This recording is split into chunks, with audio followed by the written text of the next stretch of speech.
This is Plus TV Africa, and I'm Benga Borowa with the news making the headlines. We begin this morning in Nigeria's federal capital, Abuja, where police officers barricaded the homes of President of the Senate, Dr. Bukola Saraki, and his deputy, Senator Ikwe Ekweremadu. This video has been circulated by the media officer of the President of the Senate, showing the street he resides in on Lake Chad Crescent in the Maitama, Abuja area of Abuja. Late last night, the Nigerian police force sent another letter of invitation to the President of the Senate, asking him to report to the headquarters to clear up issues arising from the interrogation of suspects in what the police said was the worst case of bank robbery in Nigeria. It will be recalled that the armed bandits laid siege on banks in Offa and Kwara State, where they conducted a daring raid, killing customers and policemen. As investigations progressed, the police said some suspects had named Dr. Saraki as their benefactor and alleged that he had armed them with the weapons to aid thuggery. This is a developing story, and we'll bring you updates in the course of our subsequent bulletins. The People's Democratic Party yesterday expelled Senator Kashamu for anti-party activities. Buruji was expelled alongside his associates, Semius Shodipo, Adebayo Dayo, and Shegun Seriki, all members of the Ogun State chapter. PDP National Publicity Secretary Kola Ologbodiyan announced the expulsion after the party's National Executive Committee meeting in Abuja. Ologbodiyan said the National Executive Council took the disciplinary action against its members who have been hobnobbing with the All Progressive Congress. In a swift reaction, the senator said his expulsion could not stand. In a statement last night, Kashamu said, and I quote, "My attention has been drawn to the purported decision taken by the National Executive Committee allegedly expelling me and other chieftains of the Ogun State chapter of the People's Democratic Party from the party." The national chairman of the governing All Progressive Congress, Adams Oshiomhole, has threatened to sack the Minister of Labour and Employment, Chris Ngige, from the party. Mr. Oshiomhole said the refusal of the minister to inaugurate boards of parastatals under his ministry several months after they were appointed by President Muhammadu Buhari is disrespectful to the office of the president and his office. Mr. Oshiomhole had written to Mr. Ngige asking him to inaugurate all board members appointed under his ministry. The minister has replied, stating that he had inaugurated 3 boards in the ministry, but would not be in a hurry to inaugurate the Nigerian Social Infrastructure Trust Fund because of an alleged 40 billion corruption scandal by the former board. The vice president has directed joint action in the commencement of a 72-hour joint operation to restore order in Apapa and its environs after truck drivers had caused traffic gridlock and made vehicular movement impossible in Lagos. Our correspondent Amaka Okoye is following the story and files this report. Following the directive of the Vice President, Professor Yemi Osinbajo, last week, the Lagos State government set up a joint task force involving security agencies and stakeholders in the maritime sector to remove all heavy-duty trucks and tankers parked along the Oshodi-Apapa Expressway in order to open up the service lane. We visited Sonia in Oshodi-Apapa Expressway, where some progress has been made.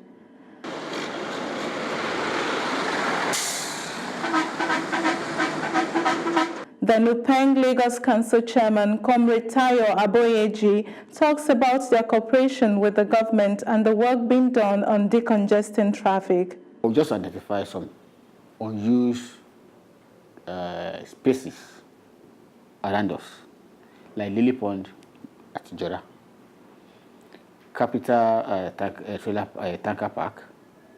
There's one other one we call Michelle and Sapij. That one's along Orile. We discovered that those places can contain numbers of containers and tankers. So on Friday night, we're moving. We divided ourselves into 2. Those that in the Apapa to the expressway, one that's in this other side of Wharf Road, Ijora Wharf Road. Divided ourselves with all the security agencies and all the stakeholders. And we move all these trailers to all these locations. And the result is what we've seen this morning. The traffic congestion created in Lagos recently by the heavy-duty vehicles has been a nightmare, especially in Apapa.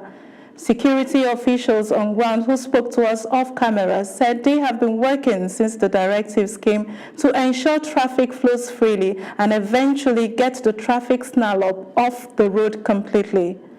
But just what does this exercise mean to the drivers? We spoke to a few of them. I'm one of the drivers on the line. This is my 8 days on this queue. From Sele to here, I've spent 8 days. You know what is happening, but only here that stay. When they clear here, front is blocked. The men, although are still working, we only hope that this exercise will be able to take away all of the trucks from the road and make mobility easy. For Plus TV Africa, Amaka Okoye. Government on Monday announced that the Joint Security Task Force set up by the federal and state government to clear trucks on the Oshodi-Apapa Highway will continue operation for the next 30 days. Commissioner for Transportation, Ladi Lawanse, made this announcement while addressing journalists in Alausa. He said the decision was reached after Governor Ambode held a meeting with stakeholders in the maritime and transport sectors, including Nigerian Ports Authority, Shippers Council, Tank Farm Owners, Department of Petroleum Resources, security agencies, and clearing and forwarding agents at the governor's office. Lawanson stressed that the Joint Task Force would work continuously for 30 days to bring sanity to the Apapa axis. Sambo Dasuki has been on trial for over 30 months for his alleged theft of $2 billion and other offenses. Despite the court granting him bail, he is yet to be released by the Department of State Security Service. Here's a timeline of his trial.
Lagos-based lawyer Malakai Ugummadu has condemned the refusal of President Muhammadu Buhari to release former National Security Advisor Sambo Dasuki despite multiple court orders. If the judgment and the rulings in respect of which Dasuki ought to have been freed are judgments of courts of record, as recognized and envisaged by Section 287, Subsection 1 of the Constitution, then this government has been in breach of court orders, and that does not speak well of any government that parades itself as operating a constitutional democracy. So we, in the human rights community, I am also the national president of the Committee for Defense of Human Rights, as well as being a lawyer, feel a bit taken aback and very concerned for that, because not even in the first missionary journey of this president, when he was the head of state, did he flout court orders in the way and manner that this one has presented itself. Recall that the El Dasuki case also suffered the same. The lawyer condemned the recent statement credited to the Attorney General of the Federation and Minister for Justice Abubakar Malami, who was quoted to have said that Dasuki's rights will be waived for public good, as Dasuki is responsible for more than 100,000 deaths. That kind of utterance coming from the chief law officer created under Section 150. It is Section 150 that creates the office of the Attorney General. It's also disturbing. It is disturbing to the extent that he has no say with respect to the enforcement of court order. The AGF is supposed to be the chief law officer, and therefore should know better. Such a statement, if credited to him, is regrettable. And I say this with all sense of responsibility, that you need to fish and scout for a better. Senegal's ambassador to Cameroon, Vincent Badji, was found dead while watching television at his residence in the capital, Yaoundé, on Sunday. Minister of Foreign Affairs and Senegalese abroad, Sidiki Saba, said on Monday. Kaba said all arrangements have been made for the quick repatriation of the ambassador's remains to Senegal. The government offers its heartfelt condolence to the widow, the family, and the Senegalese people, to whom he expresses his compassion and sympathy. Cameroonian media said the diplomat had already completed his term in the country as he came to Cameroon in August 2015. Chinese President Xi Jinping has signed 15 bilateral agreements with Rwanda on Monday while visiting the East African country, the second stop on a four-nation tour to cement relations with African allies. The agreements, the value of which was not revealed, focused on visa exemptions, strengthening mutual investment in e-commerce, cooperation in civil air transport, law enforcement partnerships, and human resource development. They included loans for construction, hospital renovation, and the development of Rwanda's new Bugesera airport. A Kenyan lawyer has been awarded the prestigious 2018 Elizabeth Taylor Human Rights Award for his role in advancing human rights in the HIV and AIDS field. Mr. Alan Meleche, a pro bono lawyer, received the biannual award on Monday during the opening ceremony of the 22nd International AIDS Conference in Amsterdam, the Netherlands. While receiving the award, Mr. Meleche said, "On behalf of my colleagues and the communities we serve, I am deeply honored to accept the Elizabeth Taylor Human Rights Award. Despite the success we had, there are still many human rights issues we need to address." When we return, we'll bring you the latest on Japan, where the heat wave has killed at least 65 people, and updates on North Korea as it begins dismantling rocket launch sites, and many more. Don't go away.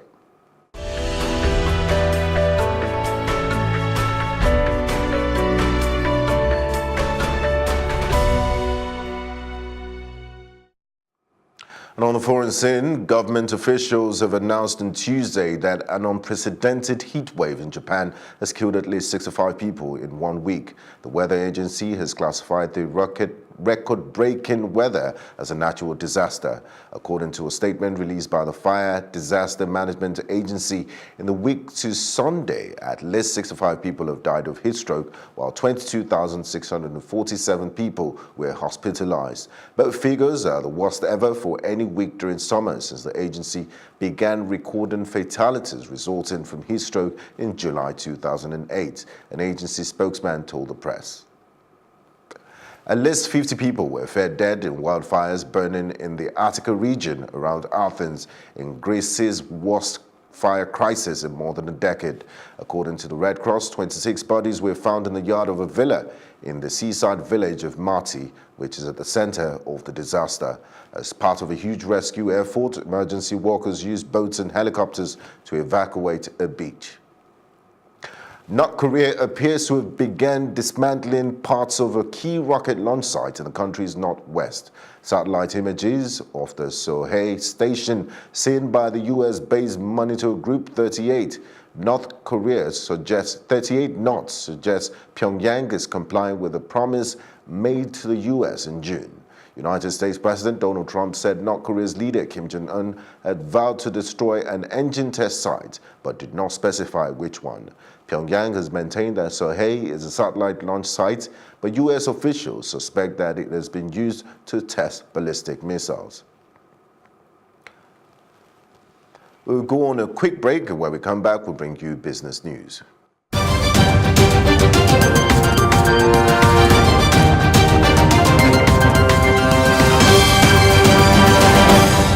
In business, the Naira appreciated to 358 Naira to a dollar yesterday, which was a 50 kobo rise against its trading price on Friday at 358.5 Naira per dollar. This was the rate on the Association of Bureau de Change Operators exchange rate platform. Data from FMDQ, however, showed a depreciation of the Naira against the greenback on the investors and exporters window. The Naira dropped by 40 kobo to 362 Naira to a dollar, and on the volume of dollar traded yesterday, there was a 34% increase compared to $115.7 million traded on Friday. A total of $150.68 million was traded yesterday. The National Bureau of Statistics yesterday released its Consumer Price Index inflation numbers, with inflation dropping to 11.3% year-on in June from 11.61% in May. Our business correspondent Irene Ubani spoke with Johnson Chukwu, the CEO of Kari Asset Management, on the recently released report. It's positive in the sense that the decline in inflation from 11.61% in May to 11.23% in June is a marginal decline compared to the kind of decline we've seen in the preceding 3 months. So one could actually believe that that's an indication that the decline in inflation may be moderating. We may be actually getting to a point where you say you've gotten to a support level where the inflationary decline might not persist. That could be a pointer that we may be seeing a reversal in the near future of the trend we've witnessed in the past 17 months. Interpreting the difference in the inflation rates in the rural and urban region, he said, Well, basically, as you may know, a lot of the highest basket of goods, commodities in the inflationary measurement is food items. The rural areas have relatively largely self-sufficient when it comes to food items. So you hardly see material change in food prices at the rural communities. But because of the weakness in our transport system, the inefficient transport system leads to a material difference between food items in the rural areas and food items in the urban areas. But I continue to see a major disparity in inflationary movement between the rural and urban areas. Again, some energy costs are hardly borne at the rural community. Take for instance the issue of generator, self-propelled generator. The rural communities have further with self-generated power, even for those that do not even have electricity connection. So there is a major difference in consumption pattern between the rural areas and the urban areas. And the consumption in the urban areas are more prone to inflation than what we have in the rural areas. And that has constantly remained in the history of the country in the past couple of years. Our business correspondent Irene Ubani also brings us updates on the Nigerian stock market. The first trading day at the Nigerian Stock Exchange closed on a positive note as the all-share index rose by 0.30% to close at 36,711.96. On the list of top gainers were Dangote Cement, which gained 1 Naira 3 kobo, Guarantee 8 kobo, Nascon 55 kobo, CAP 5 kobo, and Nigerian Breweries 5 kobo. And on the list of top decliners were Forte Oil, which dropped by 2 Naira 7 kobo, Oando 4 kobo, Stanbic 25 kobo, UPL 25 kobo, and UAC Prop 18 kobo. Top trades on the trading floor were Medview Air, Transcorp, Guarantee, Access, and First Bank Nigeria Holdings. Equity capitalization closed at 13.298 trillion naira, and the total number of deals were 3,513. Irene Ubani, reporting for Plus TV Africa. Stay ahead on Plus TV News is our roundup on sports and entertainment news. We'll be back in a moment.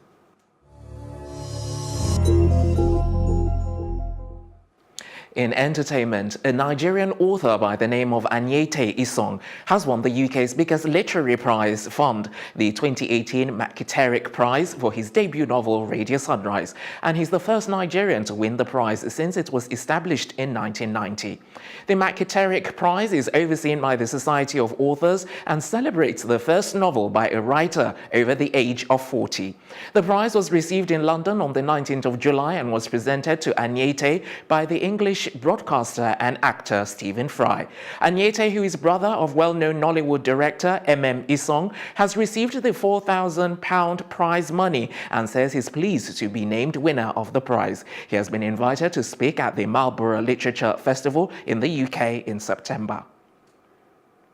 Following recent reports that American rapper Tekashi 6ix9ine was kidnapped, pistol-whipped, robbed and hospitalized, sources say detectives have successfully retrieved a surveillance video pulled from a camera down the street from 6ix9ine's house. The clip shows the suspect's car parked outside the rapper's residence, but reports say the suspects are too far away in the footage to be identified. The recent developments lend an interesting dimension to the story, as doubters had initially called it a publicity stunt for 6ix9ine to promote his single with Nicki Minaj, which was released on Sunday. The police, we are informed, are treating it as no PR stunt at all. Subsequent to the success of Canadian hip-hop artist Drake's latest song, In My Feelings, drivers in Spain's northeastern region of Catalonia have been performing the viral dance challenge Kiki and have been warned by the police to desist from the act, saying they could face criminal charges if their acts violate traffic rules. Video clips have been posted on social media with hashtags In My Feelings and Do the Shigi, showing people engaging in various dance moves that fit the lyrics of the song. The consequences of that is that some videos have ended up awfully, with people hitting street signs or even pedestrians. Local police in Madrid have, however, urged drivers who wish to engage in the dance challenge to do it with the car parked. And that's it on entertainment. The very best in sports right after this.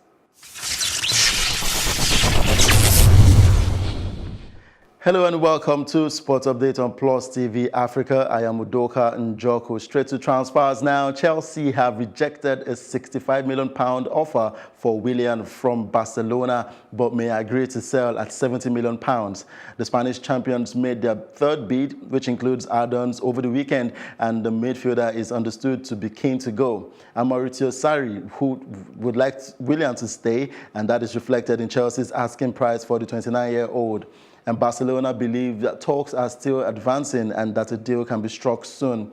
And Chelsea's hierarchy are holding meetings over the next 24 hours as they look to add new signings. And Chelsea want to keep Eden Hazard and are working to find a replacement for Thibaut Courtois before allowing him to join Real Madrid. And Barcelona have made a late €40 million bid to sign Bordeaux winger Malcolm. And it has been understood that his transfer to Roma had to stall. And the 21-year-old was due in Roma on Monday evening ahead of his medical, but has failed to board his flight. And Roma had earlier announced the deal was agreed, and it was reported that a deal potentially rising to €36 million with bonuses had been settled on by Bordeaux and Roma for Malcolm. And that was followed by a message from Bordeaux's official Twitter account. And Roma first opened talks late last week, with the club's transfer coffers having been significantly boosted by the £67 million exit of goalkeeper Alisson to Liverpool. And Spanish La Liga giants Atletico Madrid have unveiled their new goalkeeper, Antonio Adan. His unveiling took place at a small ceremony on Monday, and 31-year-old joins the Rojiblancos from fellow Spanish side Real Betis after putting pen to paper on a 2-year deal.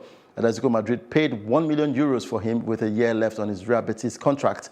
And Adan has been one of the most consistent goalkeepers in the Spanish La Liga since joining Real Betis from Real Madrid in January 2014, and is expected to provide a stern challenge to a current first-choice goalkeeper Jan Oblak ahead of the new season. And in tennis, world number 2, Roger Federer has withdrawn from next month's Rogers Cup in Toronto as part of his strategy to prolong his career.